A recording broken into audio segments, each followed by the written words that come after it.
নমস্কাৰ বন্ধু-বান্ধৱীসকল। বন্ধু-বান্ধৱীসকল, সৰিয়হৰ তেলৰ বহুতো মহত্ব আছে।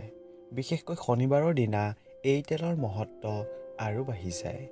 শনিদেৱে এই সৰিয়হৰ তেল পচন্দ কৰে, কিন্তু শনিবাৰে সৰিয়হৰ তেল কেতিয়াও কিনিব নালাগে। এই সৰিয়হৰ তেলে আপোনাৰ শুই থকা ভাগ্যকো জগাই তুলিব পাৰে।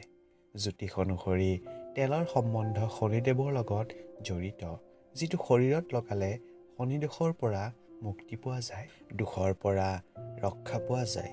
ইয়াৰ উপৰি ধনৰ বৃদ্ধি হয়, সমাজত মান সন্মানো পোৱা যায়। তেন্তে আহক জানো শনিবাৰৰ দিনা সৰিয়হৰ তেল শৰীৰৰ কোন অংগত লগালে শনিদেৱ সকলোতকৈ সোনকালে সন্তুষ্ট হয়।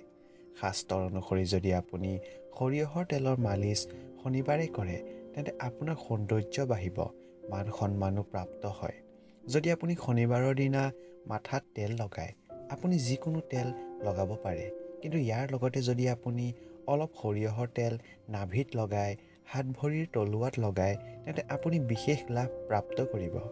এইটো ৰাতি শোৱাৰ আগতেও কৰিব পাৰে। কেৱল এটুপ সৰিয়হৰ তেল লওক আৰু নিজৰ নাভিত লগাই লওক।